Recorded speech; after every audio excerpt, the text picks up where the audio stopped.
임플란트를 하고요. 녹음하고 계시나요? 임플란트를 하고 이렇게 가치를 넣는데 그 가치가 그 혓바닥이 이렇게 밀리다 보니까 발음이 잘 안 돼요. 발음이 안 되어서 발음하는 것도 야 이거 하나님의 은혜구나 이런 생각을 갖게 됩니다. 그러니까 모든 것이 다 하나님의 은혜가 되는 거죠.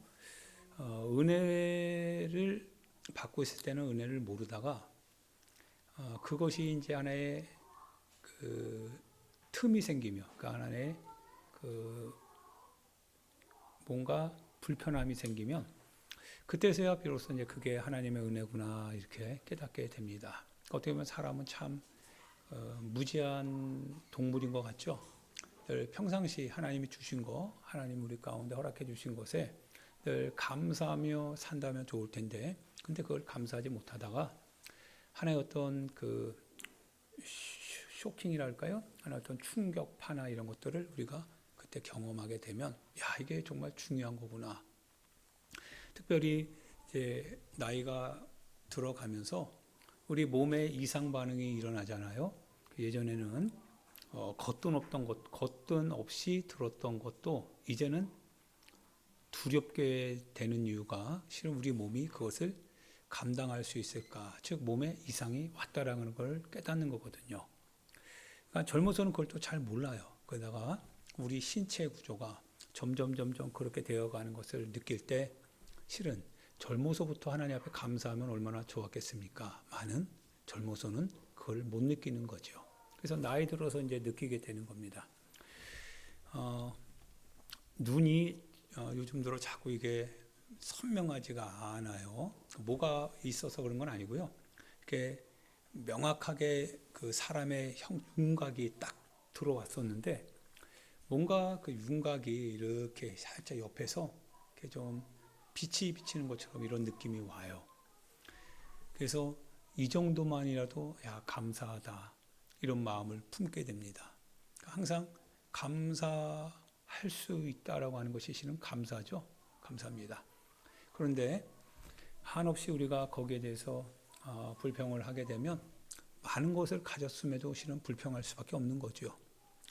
그래서 어느 거 하나라도 우리가 감사하는 마음으로 그렇게 우리의 삶을 살아갈 때 세상은 어떻게 보면 좀 살만한 곳이 되지 않는가 이런 생각을 갖게 됩니다. 할렐루야. 그래서 광야의 백성들이 하나님 앞에서 그렇게 많이 했어도 그들이 하나님의 많은 기적과 이적과 능력을 보았음에도 불구하고 그들의 마음속에는 항상 애굽이 있었어요. 애굽에 그 하나의 어떤 비교될 수 있는 뭔가가 있어서 그들이 광야 가운데 있다 할지라도 하나님이 있어서 불기둥과 구름기둥과 물이 없으면 하나님이 책임지는 거 아니겠어요? 그래서 하나님께서 반석을 열어서 물을 내실 것이고 먹을 것이 없다면 우리가 불평하면서 애굽을 생각할 것이 아니라 하나님께서 끌어내셨으면 하나님이 책임져야 되지 않겠습니까? 그래서 하나님을 바라보면 또 감사하게 될 수 있었는데 근데 이스라엘 백성들이 광야 40년 동안 항상 좋을 때는 웃다가 조금 불편하면 원망하고 불평하고 그랬거든요. 실은 하나님께서도 많이 지쳤지만 지친 건 사실이죠. 왜냐하면 모세를 불러서 모세야 이제 좀 그들과 그만해야 되겠다라고 모세에게 얘기하거든요. 그저 모세가 오히려 그들을 향해서 충고하죠. 그래서 하나님께서 이스라엘 백성들을 가나안으로 이렇게 이끌어 드리게 됩니다. 우리의 인생에 있어서 신앙인과 그리고 믿지 않는 사람의 차이는 감사에 있지 않는가 이런 생각을 하게 됩니다. 할렐루야. 그래서 감사를 많이 하는 것이 불평하는 것보다 좋겠다. 우리 육체도 마찬가지고요. 그래서 비판하는 언어보다 오히려 좋은 모습, 좋은 언어, 그가 잘하고 있는 것들을 찾아서 그거를 높여주는 게 더 좋겠다. 그것이 나도 좋고 상대방도 좋고 다 좋은 거 아닌가 이런 생각을 하게 됩니다. 할렐루야. 그래서 예수님께서도 거듭 말씀하시길 비판을 받지 아니하려거든 비판하지 마라. 네가 헤아리는 그 헤아림으로 너도 헤아림을 받을 것이고 네가 비판하는 그 비판으로 너도 비판을 받을 것이다. 그래서 우리 입술엔 두 가지 성격의 것이 나올 수가 없다고 했는데, 근데 혀는 이게 재간을 물릴 수가 없다고 했어요. 한 입으로 찬송하는 그 입이 또 한 입으로는 비판하고 비난하고 헐뜯고 이런 얘기를 해 나가는 이런 혀를 보면서 누가 이 혀를 조종할 수 있겠냐 이거죠. 그래서 만악의 그 근원지가 혀로부터 나온다라고 하는 사실. 어떻게 보면 시사하는 바가 굉장히 크죠. 행동보다 더 무서운 건 우리의 입술이 아닐까 이런 생각도 갖게 됩니다. 성경에 보면 예수님께서 말씀하시는데요. 너희가 무슨 무익한 말을 하든지 하나님 앞에서 거기에 대해서 신문을 받게 될 것이다 말씀을 하시죠. 우리가 그 농담처럼 하는 모든 이야기들조차도 그 말이 주님이 듣고 계신다라고 하는 사실입니다. 마음의 소리뿐만 아니라 다 듣는 거죠. 그래서 여러분과 제가 늘 언제나 조심해야 되겠다 이런 생각을 갖게 됩니다. 그리고 우리가 조심하면 조심할수록 어떻게 보면 그 상대방에 대한 이해나 상대방에 대한 어떤 포용심도 많아질 거라는 생각을 갖게 됩니다. 가까이 하면 가까이 할수록 실은 더 가볍게 되다 보니까 우리가 실수하는 일이 많고, 그러나 조금 멀리 하게 되면 그러면 서로 간에 하나의 어떤 그 신비스러움이랄까요? 그런 것들이 유지됨으로 인하여서 좀 존중되지 않을까 이런 생각을 하게 됩니다. 제 이제 목회자 분들 가운데 목사였었는데요. 근데 이제 지금 안 하시는 분들 중에도 말을 트는 순간 이게 좀 어려워지는 경우가 많이 있더라고요. 그래서 가급적 후배라도 많이 나이가 어려도 위에서도 이렇게 존댓말 해주고 계속 그렇게 합니다. 그래서 근철이 형 저한테 막 그래요. 근데 그러지 마라. 어느 순간 격식이 허물어지는 순간 어려워질 수 있는 거다. 그렇게 우리의 삶의 어떤 지혜 아니겠어요? 군인 복장 딱 하면 우리가 절도가 있죠. 헌병대가 있으니까. 근데 예비군 복장만 입으면 어때요? 예비군 복장만 입으면 무장이 해제되거든요. 참 사람의 그 모습이 그런 것 같습니다. 그래서 우리의 삶에 있어서 항상 이 격이라고 하는 것은 너무 중요하지 않을까 이런 생각을 같이 아니할 수 없습니다.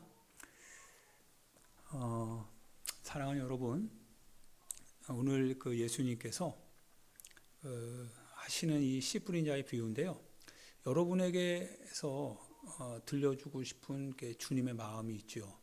그 마음의 주제가 뭐냐면 그 신앙과 참신앙과 거짓 신앙이라고 할까요? 아니면 신앙과 신념이라고 할까요? 우리 이 두 가지의 갈림길에 서서, 왜냐하면 이거 구원과 관련됐기 때문에 그렇습니다. 여러분이 잘 그래서 듣기를 바랍니다. 수십 번, 수백 번 해도 이게 깨닫지 못하게 되면 신념이 신앙이 되고, 그리고 신앙생활은 한 번도 해보지 못한 채 종교생활에 그치는 경우가 굉장히 많습니다. 그래서 어떻든지 간에 신앙과 신념에 대한 그 차이를 여러분 자신이 말씀을 통해서 예수님이 거듭 얘기하고 계시니까요. 그거를 깨닫고, 그래서 신앙이라고 하는 것이 무엇이고 그 신앙을 이제 나의 삶에서 어떻게 적용해 나가야 될지 그걸 여러분이 숙제로 받아서 행동으로 옮겨가야 됩니다. 자칫 잘못하면 그 은혜가 불로소득처럼 느껴지는 경우가 있는데요. 그것과는 차원이 다릅니다. 예를 들어 이런 거예요. 여러분, 하나님이 주시는 은혜는 여러분의 어떤 행위의 공로에 의해서 주신 거 절대 아니죠. 만약 그렇게 되면 그는 분명히 이단입니다. 우리가 죄로부터 우리가 스스로 해결받을 수 있는 길이 있습니까? 없습니다. 그래서 죄를 해결할 수 없었던 것은 실은 그 죄가 내가 의도적으로 지은 죄도 있지만 내가 의도치 않게 지을 수밖에 없도록 되어져 있는 밖으로부터 나를 점령한 죄가 있기 때문에 그런 거죠. 이런 경우를 한번 예를 들어볼까요? 여러분, 일본 국민에 대한 얘기를 많이 하죠. 한 일본인은 우리가 사랑하지만 그러나 일본이라고 하는 제국주의는 우린 사랑할래야 사랑하지를 못할 것 같아요. 일본과 한국이 축구를 하면 우리가 기를 쓰고 반드시 이겨야 된다고 하는 이유가 여기 있는 거죠. 그러나 일본인이 미운 건 아닙니다. 다만 일본이 실은 미운 거예요. 왜 그렇습니까? 일본인이라고 하는 그 단어 자체는 그 각 개인의 하나의 어떤 성품이 있고 인격이 있기 때문에 우리가 그가 잘못한 것이라고 얘기할 수는 없습니다. 그래서 우리는 그를 사랑하고 그와 친구도 되고 그와 교제도 나눌 수 있습니다. 그런데 일본이라고 하는 그와 같은 집합명사 안에 그들이 들어가면, 군집명사죠. 그 안에 들어가면 그 순간부터 일본은 반드시 이겨야 돼. 절대 지면 안 돼. 이렇게 됩니다. 일본이라고 하는 곳에 태어난 사람은 자신이 의도하든 의도하지 않든 간에 한국인에 의하여서는 항상 상대적인 하나의 적대감의 표상이 되는 거죠. 죄라고 하는 것도 마찬가지죠. 내가 의도하여서 짓는 죄는 반드시 자범죄, 내가 회개해야 됩니다. 그런데 의도하지 않았는데요. 근데 이미 죄가 나를 지배해가고 있는 거예요. 어떤 집안의 아이가 어떤 집안에서는 부유한 집안에서 태어나고, 즉 백인의 집안은 예를 들어 부유하다면 흑인의 집안은 좀 교육을 잘 받지 못해서 어렵다고 생각합시다. 그러면 그곳에 태어나는 것이 사람의 의도입니까? 아니면 사람의 의도와 상관없는 겁니까? 상관없는 거죠. 우리의 능력을 초월하는 하나의 어떤 밖으로부터 오는 힘이 있는 거죠. 은혜라고 하는 것이 바로 무엇입니까? 밖으로부터 오는 거죠. 밖으로부터 오는 겁니다. 우리가 해결하고 싶은데 해결할 수가 없어요. 그래서 그 죄의 본성의 문제, 이 죄 문제는 누구로부터만 해결되는 거예요? 하나님으로부터만 해결되는 겁니다. 그래서 십자가를 우리가 바라보는 것은 우리가 십자가의 창시자가 아니라 실은 내가 달려야 될 그 십자가, 그러나 내가 달릴 수 없는 그 십자가이기 때문에 누가 감당하시는 거예요? 바로 하나님이 감당하시는 겁니다. 십자가는 우리와 상관없이 일어난 하나님의 역사이지요. 그러나 그 십자가의 역사는 내가 궁극적으로 상관해야 될 바로 가장 중요한 역사입니다. 은혜라고 하는 것이 그런 거죠. 내가 관계하지 않기 때문에, 내가 상관하지 않기 때문에 은혜? 있겠지, 아무려면 어때? 라고 하지만 나와 상관없이 분명히 하나님께서 일으키신 사건입니다. 그런데 내가 이제 내 영혼의 곤궁에 처하게 될 때, 내 영혼이 죄의 문제에서 해결받아야 될 때 실은 나와 상관없던 그 은혜의 십자가가 바로 그 순간 그 영혼에게 가장 절박하게 요구되는 십자가입니다. 할렐루야. 이게 은혜죠. 은혜입니다. 하나님의 선물입니다. 우리가 넉넉할 때는, 우리가 뭔가를 부족하지 못하다라고 느낄 때는 필요하지 않는 것을 그냥 격리시킵니다. 그런데 그것이 결코 필요하지 않은 게 아니죠. 지금 필요하지 않는 것처럼 느끼기 때문에 내가 그것을 필요하지 않다라고 말하는 이걸 신념이라고 말하는 겁니다. 그런데 신앙은 뭐예요? 내가 지금 필요하지 않습니다. 실제적으로 내가 필요하지 않은 것 같은데요. 근데 그것은 반드시 나에게 요구되는 것입니다. 내가 그것이 인식하든 인식하지 않든 간에, 그러나 그것은 하나님께서 나를 위하여서 펼쳐놓으신 하나님의 구원의 프로젝트입니다. 그것은 내가 깨닫든 내가 이해하든 이해하지 못하든, 그러나 하나님께서 나를 보시고 나를 이해하시고 나를 수용하셔서 펼쳐주시는 하나님의 프로젝트이기 때문에 우리는 내가 나로부터 근거해서 내가 그거를 버리고 선택하겠다.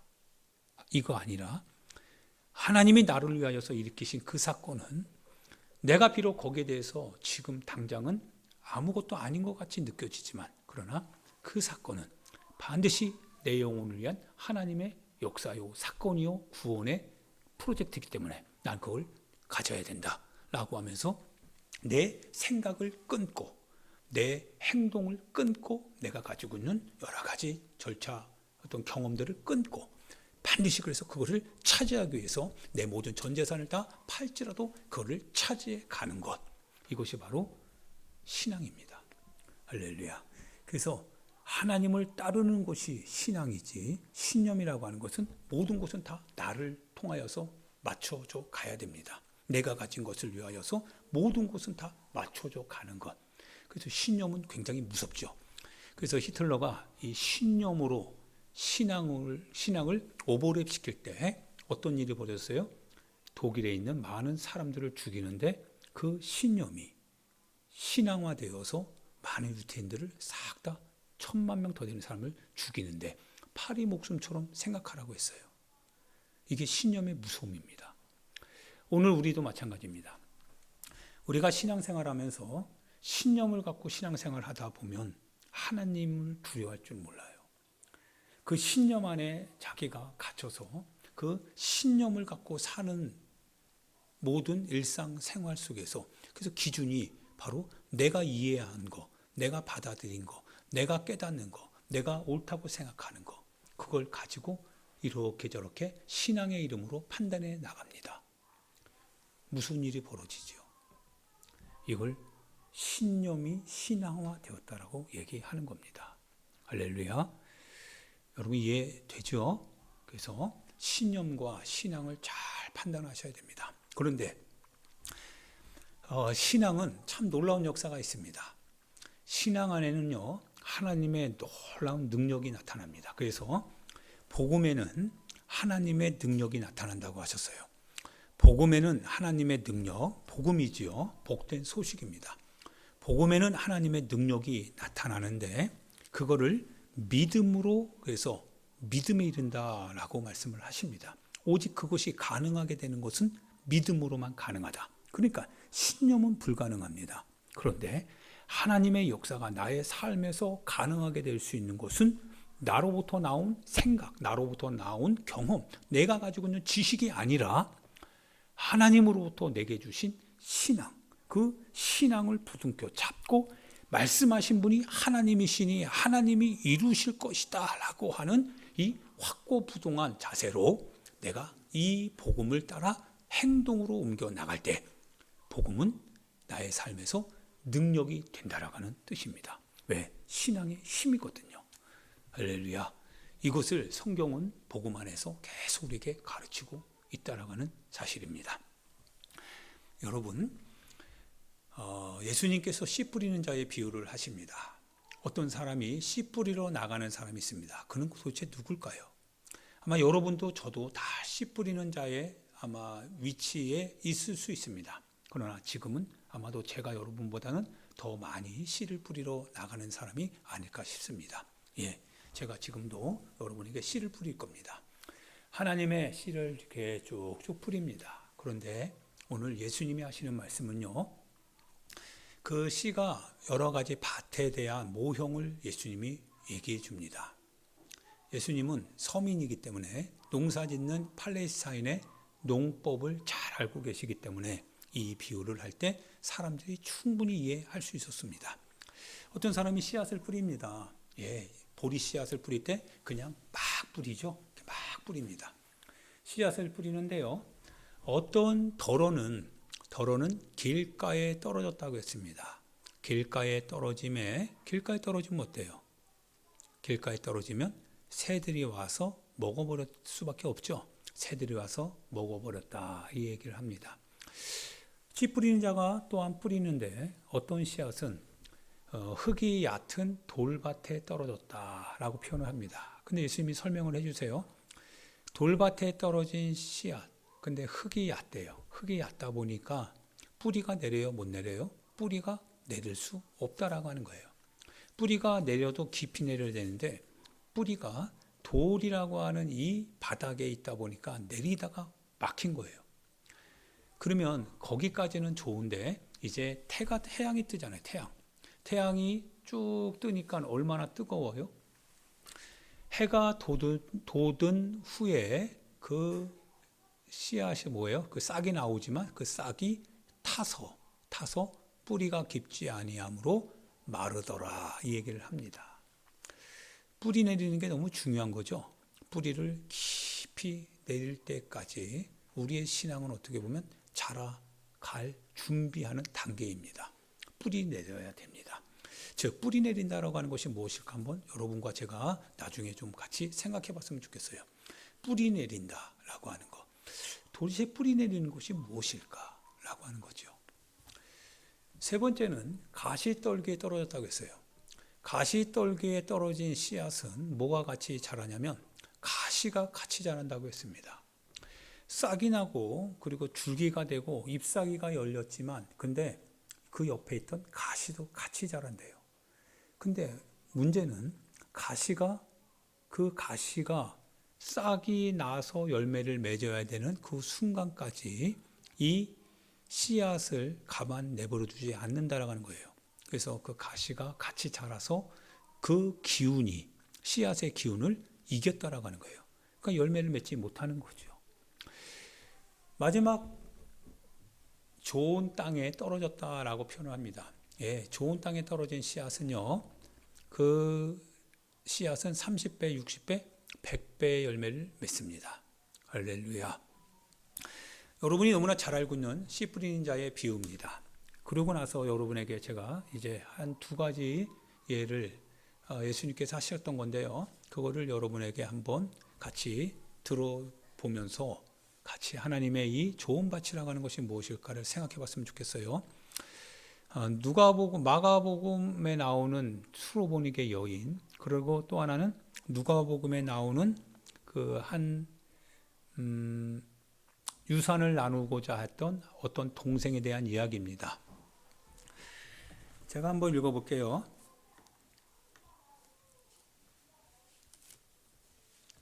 마가복음 7장에 있는 얘기인데요. 여러분 들어보세요. 예수께서 일어나사 거기를 떠나 두로 지방으로 가서 한 집에 들어가 아무도 모르게 하시려 하나 숨길 수 없더라. 이에 더러운 귀신 들린 어린 딸을 둔 한 여자가 예수의 소문을 듣고 곧 와서 그 발 아래에 엎드리니 그 여자는 헬라인이요 수로보니게 족속이라. 자기 딸에게서 귀신 쫓아내 주시기를 간구하거늘 예수께서 이르시되 자녀로 먼저 배불리 먹게 할지니 자녀의 떡을 취하여 개들에게 던짐이 마땅치 아니하니라. 여자가 대답하여 이르되 주여 올소이다마는 상 아래 개들도 아이들이 먹던 부스러기를 먹나이다.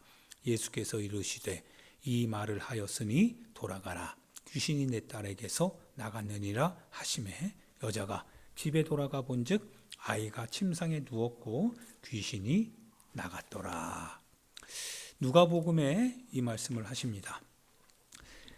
무리 중에 어떤 한 사람이 이르되 선생님 내 형을 명하여 유산을 나와 나누게 하소서 하니 이르시되 이 사람아 누가 나를 너희의 재판장이나 물건 나누는 자로 세웠느냐 하시고 그들에게 이르시되 삶과 모든 탐심을 물리치라. 사람의 생명이 그 소유의 넉넉한데 있지 아니하리라 하시고 라고 예수님이 두 가지 사건을 통하여서 우리에게 말씀해 주고 계십니다. 그러면 어떤 사람의 그러니까 좋은 밭이라고 하는 것이 무엇일까? 신앙이 무엇일까? 여러분이 비유를 듣다가 깨닫고 여러분도 실행에 옮기시길 바랍니다. 사람에게는 각자 사정이 다 있지요.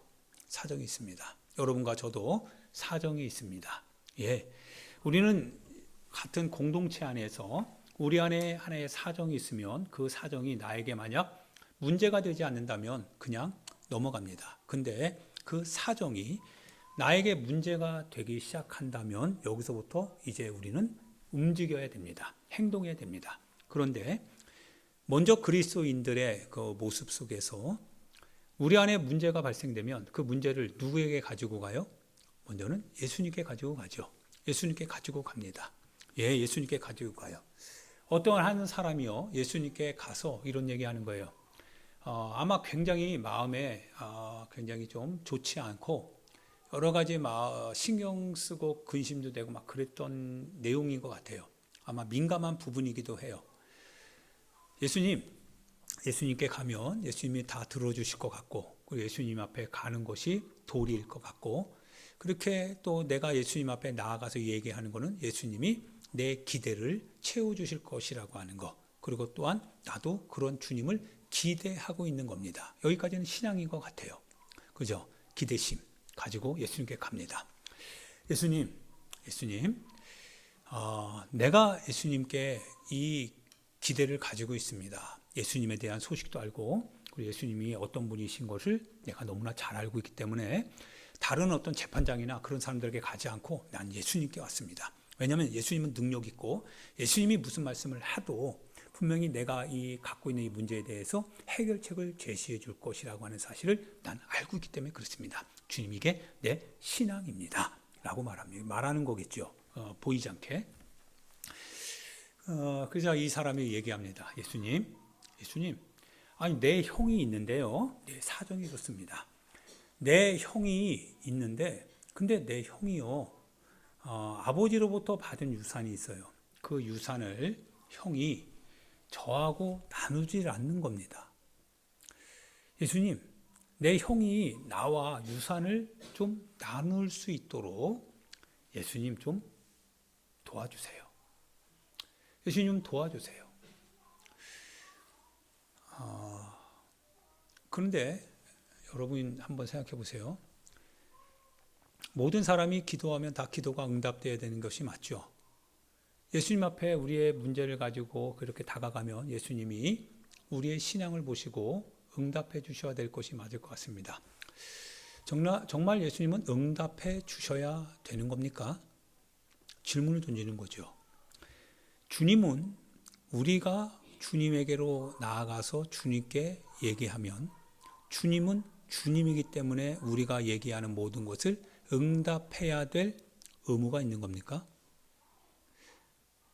그리고 우리는 우리의 신앙 안에서 무엇인지 믿기만 하면 모든 것은 다 이와 같이 이루어질 수 있다라고 그렇게 우리는 얘기해야 되는 겁니까? 오늘 예수님께서요, 이 사람의 얘기를 듣고요, 예수님이 이 사람을 핀잔을 줍니다. 아니, 면박을 합니다. 굉장히 수치스러웠을 거예요.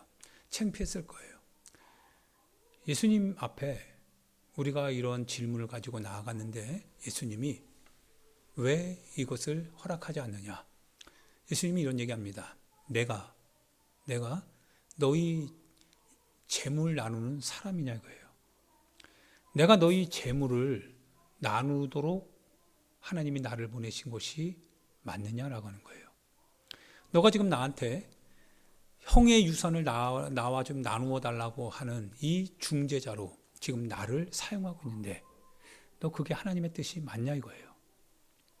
하나님의 뜻이 맞느냐? 그것이 하나님의 뜻에 합법하냐? 그것이 정말 하나님 앞에서 정당하냐? 라고 하는 그 질문 앞에서 주님이 그 사람을 오히려 반문하는 거지요. 우리는 여러분과 제가 그렇습니다. 우리는 우리에게 유리하고 불리한 것은 버리고 유리한 것은 채택하고, 그리고 유리한 것은 다 신앙입니다. 불리한 건 신앙이 아닐 수도 있다라는 거죠. 그러나 실제로 그 모든 것을 유불리에 대한 이런 따지는 것들은 누구로부터 나온 겁니까? 하나님으로부터 나온 것이 아니라 실은 나와 여러분으로부터 나온 겁니다. 내가 그걸 가지고 갈 때 주님은 그렇게 해야 된다라고 하는 내 입장에서 내가 그걸 얘기했던 겁니다. 그런데 주님은 그것이 하나님의 뜻이냐? 나를 보내신 아버지의 뜻과 아버지의 방향이 네가 지금 나에게 나아온 그 신앙이라고 일컫는 가운데 내게 질문하는 그 질문, 기대가 과연 맞느냐라고 하는 거예요. 예수님께서 거절하십니다. 예수님께서 거절하시는데요. 그러면서 뭐라고 하시냐면 삶과 모든 탐심을 물리치랍니다. 너희 속 안에 오히려 탐심을 물리치래요. 탐심을 신앙 안에서 정당화할 수 있는 방법은 없다라고 하는 거죠. 그런데 우리는 우리 안에 있는 탐심을 신앙이라고 하는 이름 안에서 그걸 정당화하려고 합니다. 그리고 예수님께 기도하는 거죠. 도대체 하나님의 말씀은 뭡니까? 복음 안에 역사하는 하나님의 능력은 도대체 무엇입니까? 사람의 의견을 따르는 겁니까? 사람이 가지고 오는 그와 같은 신념을 따르는 것이 과연 신앙입니까? 라고 했을 때 예수님은 삶과 모든 탐심을 물리치랍니다. 사람의 생명이 그 소유에 넉넉한 데 있지 않는데요. 그러니까 이것은 좋은 밭이 아니죠. 좋은 밭이 될 수가 없습니다. 예수님께 나아왔기 때문에 좋은 밭일 것 같았습니다. 그런데 실상 방향과 목적과 목표에 있어서 다 틀렸습니다. 이거는 주님과 다릅니다. 이건 좋은 밭이 아닙니다. 이거는 그가 가지고 있는 신념일 뿐입니다. 주님이 그렇게 할 것이다라고 하는 신념. 오늘 우리 삶을 우리의 현장에서의 우리의 신앙생활을 쭉 봅니다. 과연 우리가 저마다 각자 나름대로의 신앙생활을 하는데 그런데 그걸 신앙이라고 말할 수는 있어도 과연 그것이 하나님 앞에 정당하고 하나님의 뜻과 방향에 맞는 신앙생활이냐 신앙이냐라고 하는 질문에 대해서는 다시 행동을 점검해 볼 필요성이 있는 거죠. 내가 행하는 것이 과연 하나님의 뜻과 맞지 않아도 다만 나는 하나님을 알기 때문에 그것을 신앙이라고 얘기할 수 있느냐? 아니다라고 하는 겁니다. 수로보니게 여인이 나옵니다. 수로보니게 여인은 나오자마자 예수님 앞에 면박을 당하죠. 그 여자가 예수님께 나와서 하는 얘기가 그랬습니다. 예수님, 내 딸이 흉악한 귀신이 들렸습니다. 나를 불쌍히 여겨주셔서 내 딸을 낫게 하여 주옵소서. 예수님께서 뭐라고 하십니까? 수로보니게 여인도 역시 마찬가지로 예수님께 대한 기대가 있죠. 기대가 있습니다. 예수님밖에 없기 때문에 예수님께 나온 겁니다. 똑같은 기대를 가지고 나왔을 뿐입니다. 그런데 예수님은 오히려 그 여자를 향하여서 면박을 줍니다. 자녀의 떡을 취해서 너 같은 개로 취급받는 너희들에게 줄 떡이 어딨냐 이거예요. 자녀의 떡을 취해서 어떻게 개들에게 주냐 이거예요. 줄 수 없답니다. 너무 기분 상하지 않습니까? 상하죠? 정말 기분 상하지 않습니까? 여러분에게 제가 만약에 면박을 준다 생각해 보세요. 기분 나쁘지 않습니까? 그런데 신앙의 주님이신 예수님이 나왔으면 예수님 이해해주고 받아주고 위로해주고 어이 그래 잘했다. 너 많이 힘들었다. 너 어려웠겠다. 너 고통스러웠겠다라고 하면서 품어주는 것이 우리의 생각 속에 있는 예수님의 모습인데 그래 그 예수님이 그 눈앞에서 면박을 주는 거예요. 개 같은 너희들에게 줄 떡이 없대요. 이게 도대체 예수님의 입에서 나올 수 있는 말씀이냐 이거예요. 이쯤 되면 사람이 더 이상 있을 수 없습니다. 수치스러움에, 부끄러움에, 모멸감 때문에 무시당했다고 하는 이 한 해였던 이 절박함 때문에 기분 나쁨 때문에 내가 당신에게 나온 것 자체가 잘못이다 라고 얘기할 만도 한데 그런데 그 여자가요 물러가지 않더라고요. 그 여자가 물러가지 않고요 집요하게 예수님에게 지금 이렇게 붙들고 있습니다. 정말 집요합니다. 예수님 맞습니다.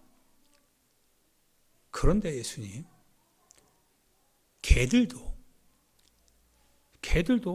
그 주인의 상에서 떨어지는 그 부스러기라도 땅바닥에 떨어지는 그 부스러기라도 개들이 핥아먹지 않습니까? 이 여자의 겸손함이 묻어나죠. 이 여자가 참으로 겸손했던 것 같습니다. 야, 이 정도 되니까 대단하다. 그런데 왜 그럴 수밖에 없었을까? 예수님께 나아오되 예수님밖에는 방법이 없습니다. 그리고 그 예수님만이 자신의 모든 문제를 해결할 수 있는 오직 유일하신 분이심을 그 여자에게는 기대가 있습니다. 그 기대가 자기의 어떤 수치, 자기의 모멸감? 아니요. 기대는 자기로부터 나오는 모든 것을 이깁니다. 그리고 그 주님을 향하여서 주님이 그렇게 말할지라도 주님으로부터 오는 능력을 힘입기 위해서 그녀는 자기로부터 나올 수 있는 모든 것을 다 이제 철회시킵니다. 그리고 그분 앞에 겸손하게 무릎을 꿇지요. 나는 개 같은 여자입니다. 그런데 이런 개 같은 여자라고 할지라도 주인의 상에서 떨어지는, 즉 주님이 설사 내게 줄 것이 많이 없다 할지라도 그러나 부스러기라도 주신다면 그것 가지고서라도 개들은 먹을만 할 것 같습니다. 여자가요, 집요합니다. 웬만하면 다 갈 줄 알았는데 안 가요. 그러자 예수님이 뭐라고 하십니까? 너가 이 말을 하였으므로 돌아가렵니다. 귀신이 너의 딸에게서 떠나갔느니라. 말씀을 하시더라 이거예요. 할렐루야. 능력이 어디 있습니까? 능력은 주님의 말씀에 있습니다. 주님의 말씀에 능력이 있는 것은 분명합니다. 유산을 나누러 온 자도 주님이 한마디면 할 수 있습니다. 주님의 말씀은 능력이니까요. 근데 주님의 능력이 오히려 우리로부터 거절을 당하고 또한 주님의 능력도 우리를 거절합니다. 왜냐하면 신앙인 것 같지만 신념이기 때문에 그렇습니다. 내 자신을 위한 것이기 때문에 그렇습니다. 그런데 주님의 능력이 나를 거절해도 그러나 내가 반드시 주님의 능력으로만 가능합니다. 즉 주님으로부터 오는 것만이 나를 살려낼 수 있습니다. 라고 하는 그 같은 믿음을 가지고 집요하게 주님 붙들려고 하는 마음으로 나아갈 때 주님은 말씀을 하시더라 이거예요. 그게 신앙입니다. 신앙은 신념으로부터 나오는 게 아닌 거죠. 나로부터 나오는 것이 소위 말하면 신앙을 둔갑한 신념이라 할지라도 거기는 아무 능력 없습니다. 그러나 주님으로부터 나오는 것이 비록 나를 부끄럽게 한다 할지라도 그러나 그것이 주님의 능력으로부터 나오는 것이라고 한다면 부끄러움은 잠깐이요. 그 후에는 주님의 복음의 역사가 믿음 안에서 믿음의 능력을 통하여 나의 삶의 실제가 되기 시작합니다. 할렐루야. 이게 신앙입니다. 여러분과 제가 오늘 신앙생활을 하고 있는지 아니면 신념을 따르는 삶을 살고 있는지 점검해 볼 때가 왔습니다. 성경을 따라 진행되어지는 모든 것은 하나님의 능력입니다. 그분의 인격이요 그분의 말씀이십니다. 다만 그것을 우리의 삶에서 이제 내가 그 소리로부터 내 삶을 순종하고 그 소리로부터 내 삶을 적용해 갈 것인지 아닐 것인지는 이제 그건 우리의 책임과 우리의 숙제입니다.